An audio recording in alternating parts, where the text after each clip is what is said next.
Rural health facility needs labour ward. Government to create education pathway in 2021.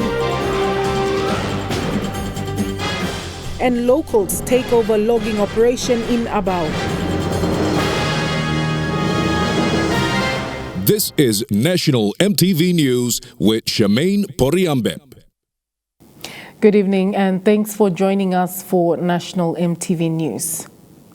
A health facility in Hela has continued its purpose to serve communities with the much-needed health services. Officer in charge of Mananda Health Centre, Sister Betty Maga, says the facility has functioned despite little support from the government. But she adds the facility urgently needs a fully functional maternity ward. Sister Betty Maga served for over 30 years at the Mananda Health Centre. Despite the earthquake hitting Hela in 2018, she never left but remained to serve the locals. The church-run facility is currently serving people in the Como LLG of Hela province. Outpatient, family planning, PCT, family planning, antenatal, outpatient, we're doing that. And MCS clinics we got every monthly to the villages. While the health facility is providing much-needed services, a basic service is missing. The facility does not have a labour ward. The OIC is appealing to stakeholders. We're not doing. Many mothers are delivering in the village, and some they go to who got the money and they can afford transport. They go to Tari for delivery, and some go to Para, our another SBNG health run service at Para. So most mothers they deliver in the village. And they come for us to register in the morning after delivery. Development partners like ExxonMobil has backed the small health facility. Drug supply, support to staff and infrastructure support continues to maintain the health center's purpose. Medicine supplies too. Exxon helped us to help the community. And just recently they helped us with some hand washing for the COVID-19, the soaps and hand washing equipments.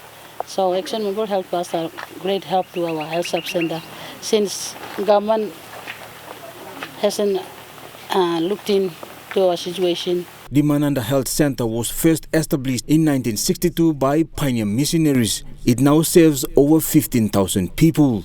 Jack Lopava Jr., National EMTV News. The Marape government has announced plans to create education pathways for those who miss out on selections for next year. During his Christmas message to the country, Prime Minister says education remains one of the priority areas for his government.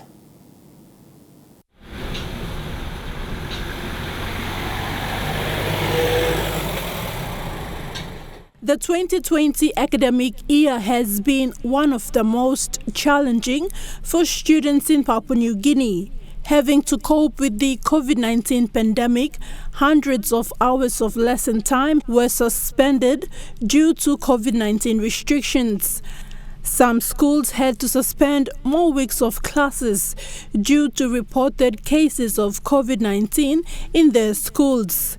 And on top of the missed lessons, only 1/4 of the total number of students who sat for the national examinations will continue, while thousands of others will miss out.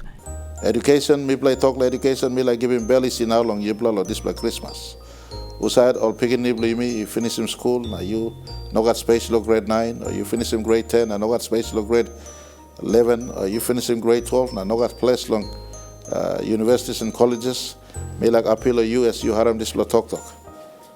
No can go long beer, no can go long drug, no can go long boy, no can background you at lawlessness and law and other problems.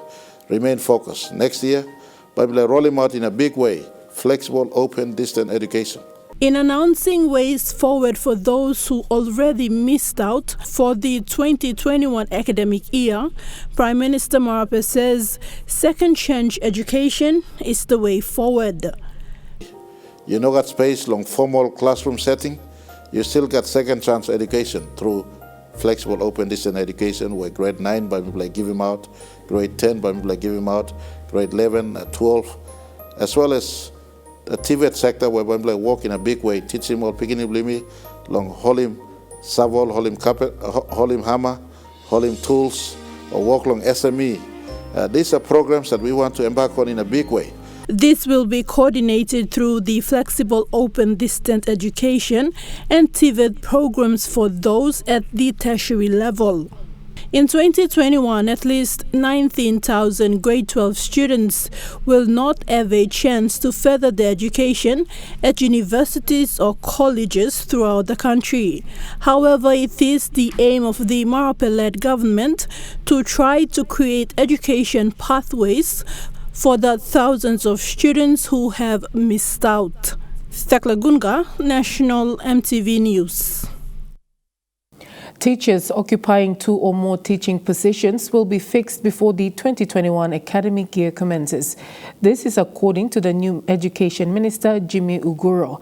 Uguro challenged the Teaching Service Commission to sort this issue and says teachers must be appointed and paid under 1 teaching position and not 2 or more. We have a problem with teaching positions throughout the country. Our education policy says 1 teacher, 1 position, 1 pay. So many schools have problem with teachers' positions. Many teachers sitting on 2 and double positions that we need to also rectify. Make sure there is only 1 teacher, 1 position, come 2021 academic year. You're watching National EMTV News. More stories after the break. Stay with us.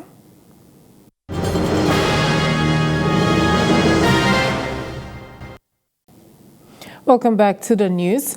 Women of Tangori village in the Numbo LLG of Yanguru Sausia district are anticipating the completion of their new market facility, a vital infrastructure constructed under the District Development Authority's market program aimed at giving a facelift to economic investment.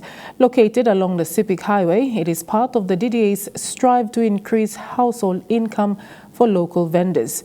Once completed, it will have water and electricity supply so vendors can sell into the night.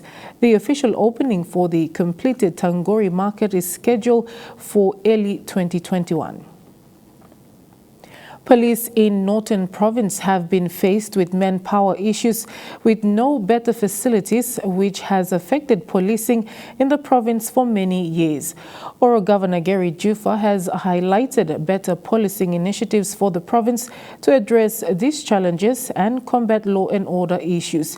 He also highlighted plans for more reforms on resource laws, which will support genuine investors. Police manpower has always been a problem in most provinces in the country for many years. For Oro Province, the current ratio stands at 1 policeman to over 2,100 citizens, which is too much for a policeman. And it is way above the ratio of 1 policeman to 400 citizens, a requirement set by the United Nations. It's hovered in the 60-70 range, which is a ratio of 2,100 to 1 policeman. 2,100 citizens to 1 policeman, which is well below the recommended ratio of 400 citizens to 1 policeman by the United Nations. With support from the Provincial Police Commander Michael Welly, various policing initiatives have been discussed. These initiatives include a better police headquarters for the province with plans for better facilities and improved manpower. And there are also plans to establish a highway patrol to help minimize crime along the highway. But during PCC Welly's time, he met with me on many occasions. We discussed plan. We have a plan to overhaul our headquarters so that it should be a provincial police headquarters. We have a plan to develop the capacity of our police services in the province in terms of equipment, infrastructure, and manpower. We have a plan to establish highway patrol. Over the years, government systems in the province have deteriorated with outdated laws.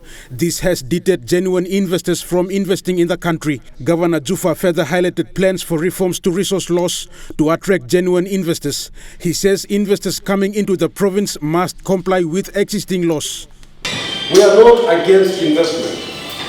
We are for investment, but we are for genuine investment. Investment that will come into our country and respect our laws, respect our culture, respect who we are. and assist us in developing these resources in a fair manner so that they can take away their fair share and we can also take away our fair share. In recent weeks, an exercise was conducted in the province to monitor business houses to ensure they comply with existing laws.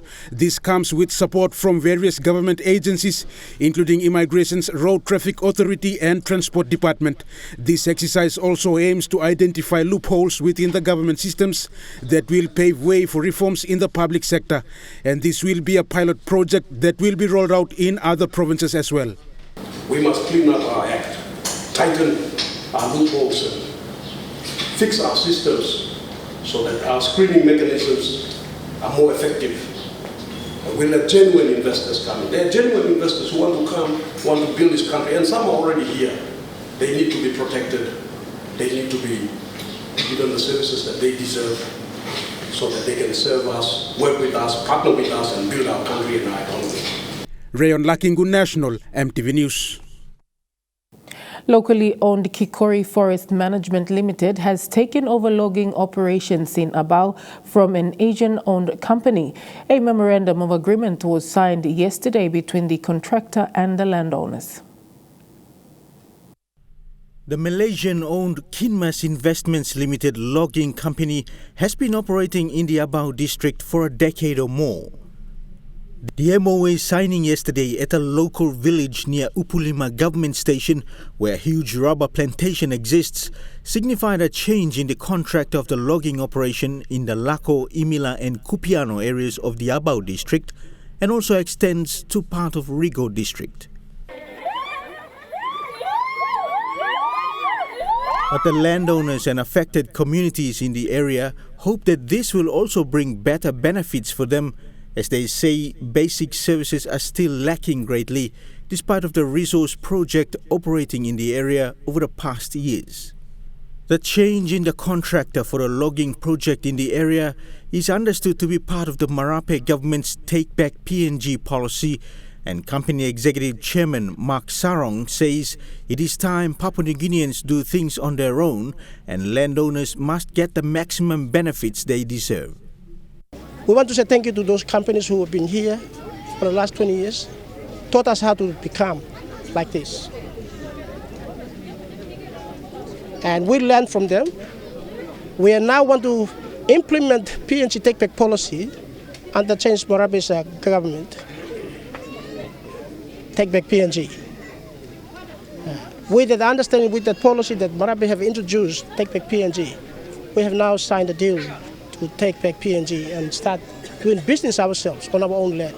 This development that is going to take place eventually is going to benefit the whole entire Mount Brown, not only Mount Brown Maria, right down to Upulima and Kupiano, the entire central province, even it will express out, and this is going to be a mobile project. Selected trees are usually cut down inland and then logs are transported to a log point next to Kupiano, and big barges take them through the Marshall Lagoon out to ships for export to overseas markets. According to Mr. Sarong, Kikori Forest Management Limited has agreements with log export markets in China, and so the logs that go out from Kupiano Wharf will be shipped out to Chinese buyers. As part of the logging operation agreement with landowners and affected communities on the land and waters, which will include the villages of Gavuone, Kelerakwa, Wanigela, Waiori, Kalapa and others along the Aroma coast and along Lako River, the benefits will cover areas such as infrastructure, education, health and royalty payments. FOB 7% is what they call premium. Premium 30% will go to the landowner company, 50% goes to the clans, and 20% goes to the permit holder. So we structured in a way that everybody benefit across the border. Kikori Forest Management Limited has other logging projects in areas like Kikori in Gulf Province and Siasi in Morobe. The new contractor is expected to fully commence operations as of February in 2021. Dennis Orere, National MTV News. Christmas and New Year police operations in NCD and Central will continue until the first week of January 2021. Since the launch of the operation, police officers have conducted road checks, footbeat patrols and random searches on suspected individuals. The annual police operation is desired to ensure Port Moresby residents and those in the Central Province celebrate this festive season peacefully. The message that is being emphasized this festive season is not to drink and drive. Our members have started slow, but we are now achieving the objective of the Christmas operation, where we have to set a roadblock and check motorists. The most important part of doing the roadblock is to give the confidence to the residents that police is out and about to ensure they have a peace and security during the Christmas and leading to New Year. The non-functioning of law and justice system in Hela is a concern for local authorities. Acting Provincial Law and Justice Manager Jonathan Kon says despite millions being pumped and intervention programs, lawbreakers do not face justice. Despite this, a committee is in place to strengthen village courts, establish peace mediations and youth programs. Hela province has made the headlines over the years for both the good and bad. While 2020 comes to an end, concerns of the function of its justice system still hang in the balance. For the local working committee, they want to see all sectors in the law and justice system to function at the highest level. We have had the CS not operating for the last 20 to 30 years, 20 or 25 years, meaning other key actors in the justice system cannot function, because one key actor is not functioning. The committee, with the support of the Australian government, development partners and the provincial government, emphasis has been to strengthen its village courts. This has been a challenge over the years. This committee is hoping that by the time we have the 43 village courts working very effectively down there, they're going to diffuse and resolve 95% of the problems at the village level.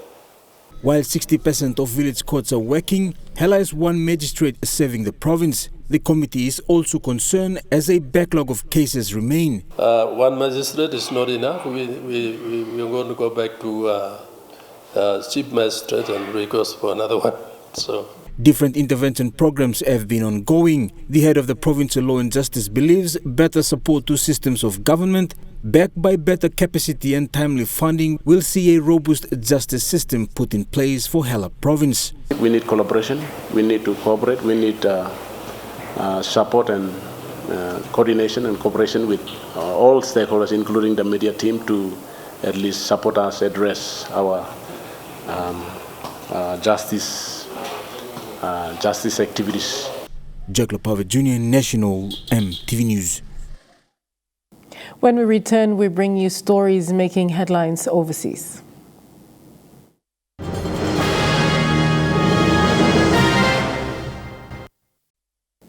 Welcome back to the news. Turning abroad, EU ambassadors have been given a Christmas Day briefing by the bloc's chief negotiator, Michael Barnier, about the post-Brexit trade deal reached within the UK.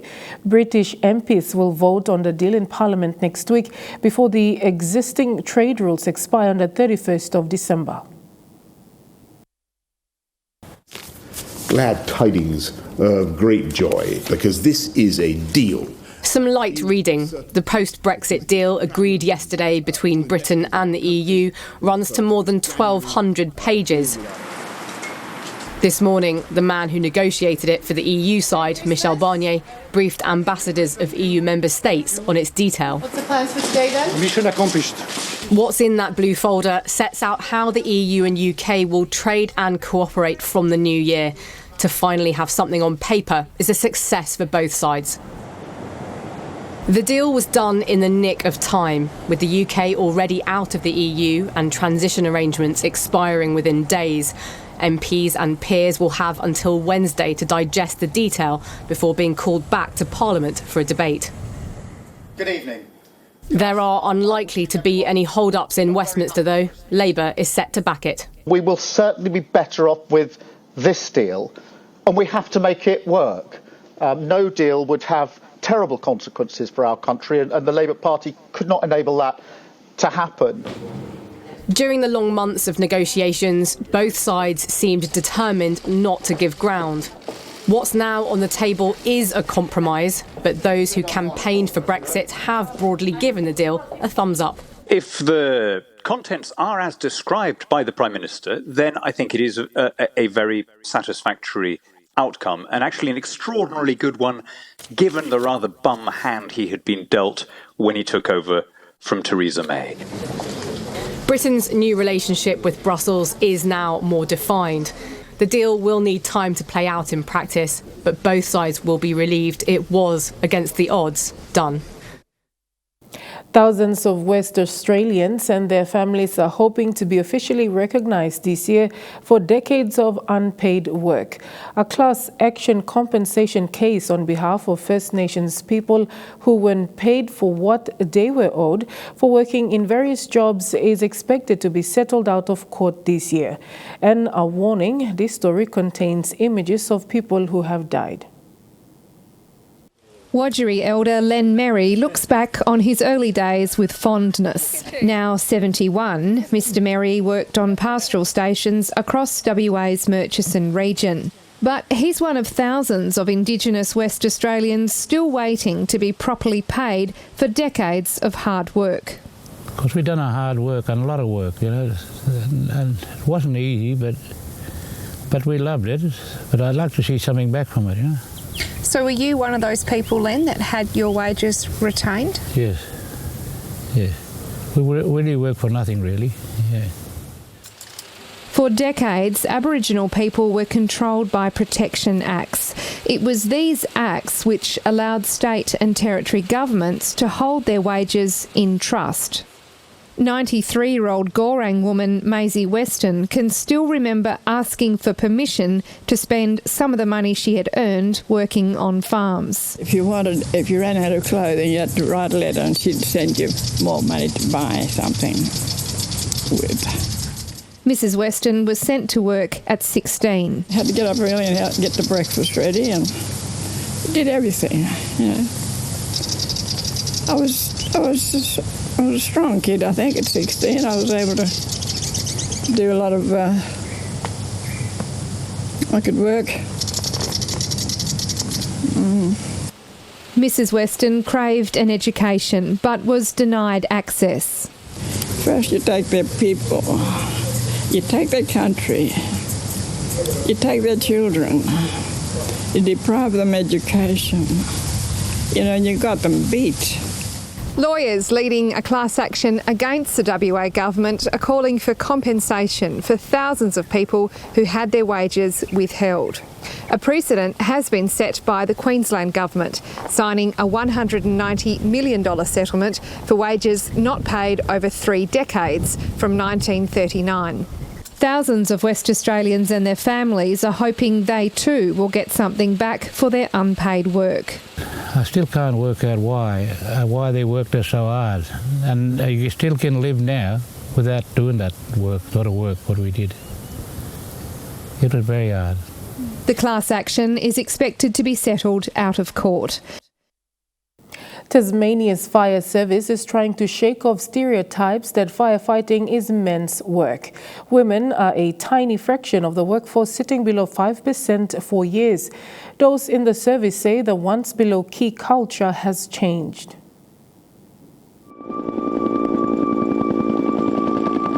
I love the anticipation of not knowing what's going to happen. You turn up to work each day and you don't know what the day's going to bring. Emma Whitenauer has spent the past decade in the minority as a female firefighter.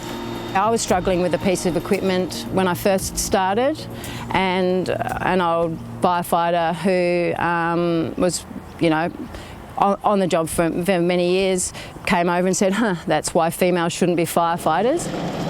Just 15 of Tasmania's 300 career firefighters are women.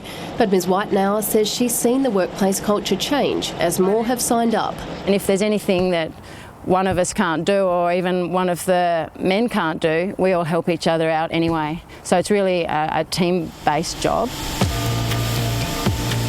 The former Iron Woman is training to be a leading firefighter and will lead the first crew with 3 of 4 members being women.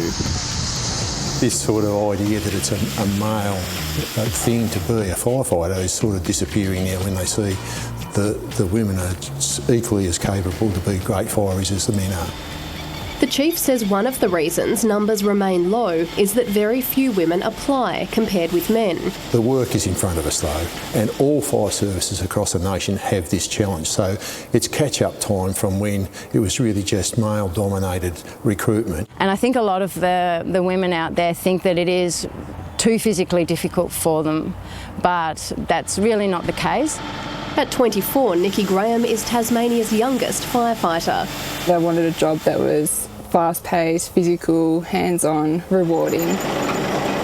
She says while the workforce is very male-dominated, it's not a boys' club. Everyone is really welcoming. We all get along really well. I just think of them as my brothers, or some of them my dads, I guess. Some of them are a fair bit older. Cassie Muir-Wilson has just returned to work from maternity leave. Her full-time load means working 4 days on, 4 off. It's a really good balance even now on shift. The way the shifts work, you get a lot of family time as well. The fire service is showing women in its marketing material in the hope of encouraging more to apply. The Chief Officer says flexible arrangements like part-time work are likely to be options in the future. Several countries around the world, including the UK and South Africa, are dealing with more transmissible strains of coronavirus, making a deadly second wave even harder to contain. Meanwhile, mass vaccination programs have been rolled out in the UK and the US, with many other governments watching closely over the level of success. Catherine Burnett, Chair in Epidemiology at Deakin University, says there are hopes a new trial drug could protect from the virus without acquiring the COVID-19 infection.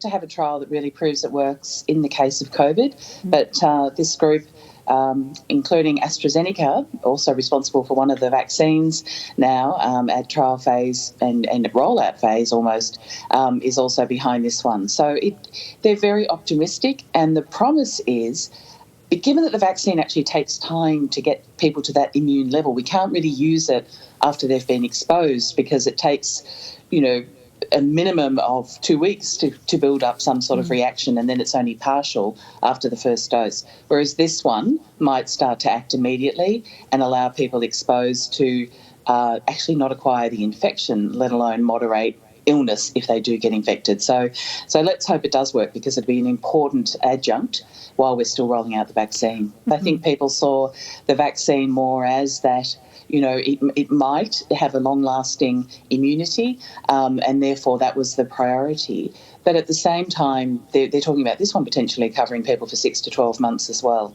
So, maybe it was the rapidity of the vaccine development that actually pushed this one aside. But now that we've seen this second wave, but these extra spikes happening now as we start to see some new variants, it's really made this more immediate treatment much more urgent. It's interesting. They talk about it having more genetic variation than they see in some of these strains. Usually they're imperceptibly different in terms of their behaviour, how it spreads and the disease it causes. It's more a case of being able to detect small differences in the lab that allows us to say, yes, that's a different variant. In this case, it does seem to have mounting evidence now that it is causing greater virulence, greater transmissibility, and so one case will lead to more other cases, and that R value, as we know in Australia, is really important. You need to keep that as down as far as you can. So if that's contributing to the spread in the UK, it's still hard to know how much is the virus and how much is the fact that we're coming into Christmas, and it's by its nature a social time of year. And while they've put restrictions in place, they were late and they were soft restrictions or lifted early. So it's hard to know how much is the virus and how much is the setting, but it's certainly the worst longest time possible to have a virus that might transmit more easily when you've already got more mixing in the population. Trukai Sports is next. All the details after the break. Stay with us.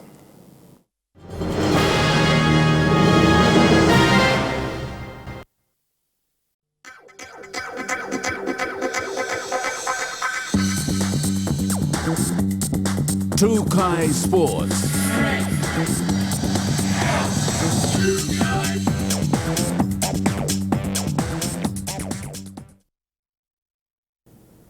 Welcome to Trukai Sports.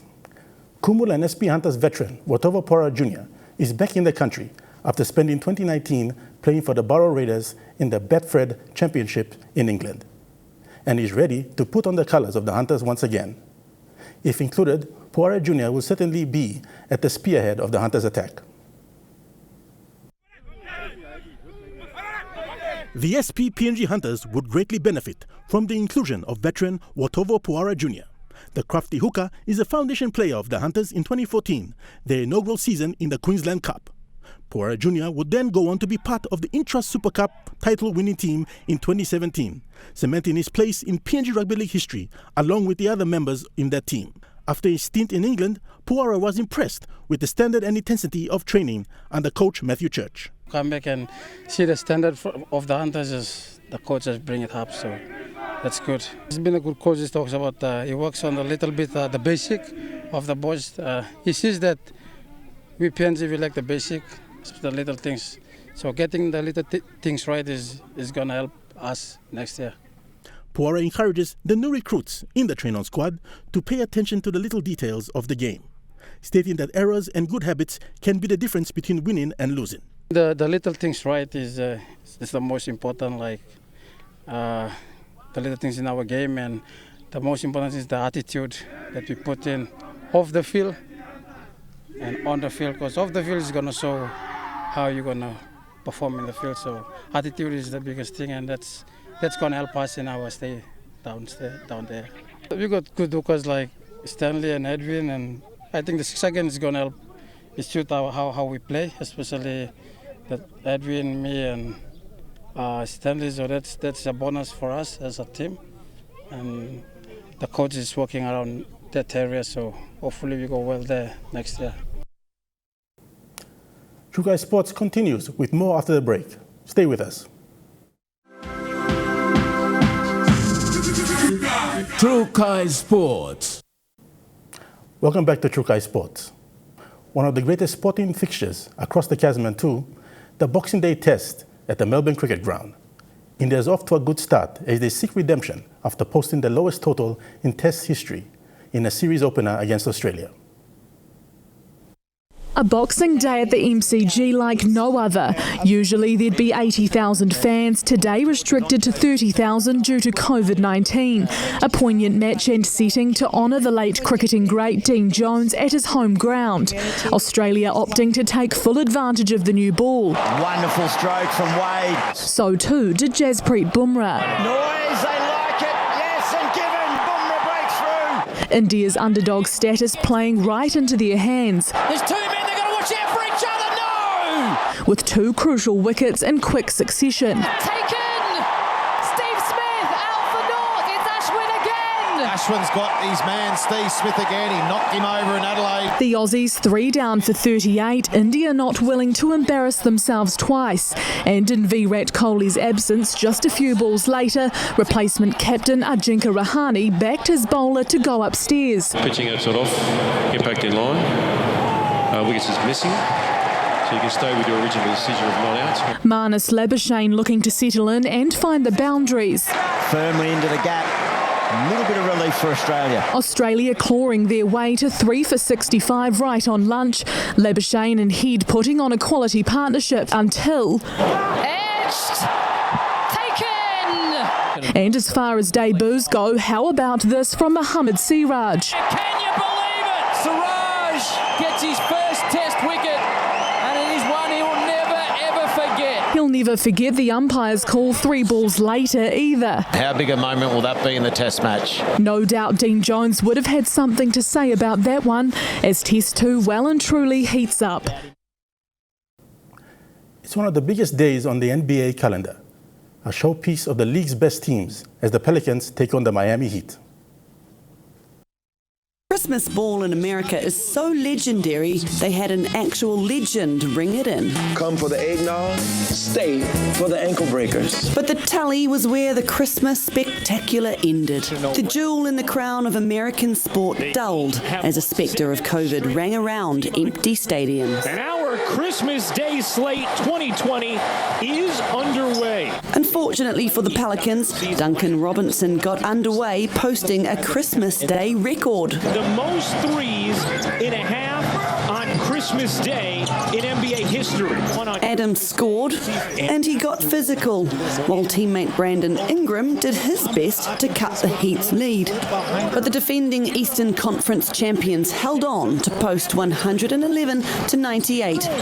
In Milwaukee, the Golden State Warriors were blowing out despite Steph Curry. Curry couldn't break his Christmas curse. And the Bucks made the Warriors pay to the tune of 138 to 99. Prime time saw prime balling as LeBron James went head-to-head with Luka Doncic. Experience won as King James utilised his minions. James throws it up, Davis throws it down. Doncic was no slouch. Doncic steps back and hits the three-point. But James kept answering back. The Lakers took the game 138 to 115. That story wraps up True Kai Sports. The weather forecast coming up next. True Kai Sports.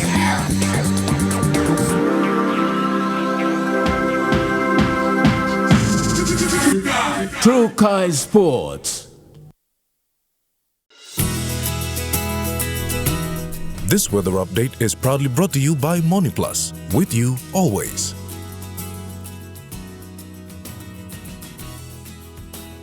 Weather forecast for tonight and tomorrow. In the southern region, Port Moresby becoming partly cloudy with possible showers or drizzles and thunder. Daru mostly cloudy with a thundery shower or two. Popondetta mostly cloudy with occasional rain showers. Kerema partly fine with light chances of rain drizzles, and Alotau mostly fine with chances of light drizzles. In the Mamasa region, Ley partly cloudy with a few thundery showers. Medang mostly cloudy with rain showers. Wewak partly cloudy with a shower or two. Vanimo mostly cloudy with chances of a light drizzle. In the New Guinea Islands, Lorengau cloudy with light chances of drizzles. Keveng mostly cloudy with chances of light drizzles. Kokopo and Rabaul partly cloudy with chances of light drizzles. Kimbe mostly cloudy, thundery showers, and Buka partly cloudy with a shower or two. And finally, in the Highlands region, Mount Hagen partly cloudy with rain showers. Goroka and Kundiawa partly cloudy with a few showers or drizzles, and Mendi and Wabek partly cloudy with rain showers.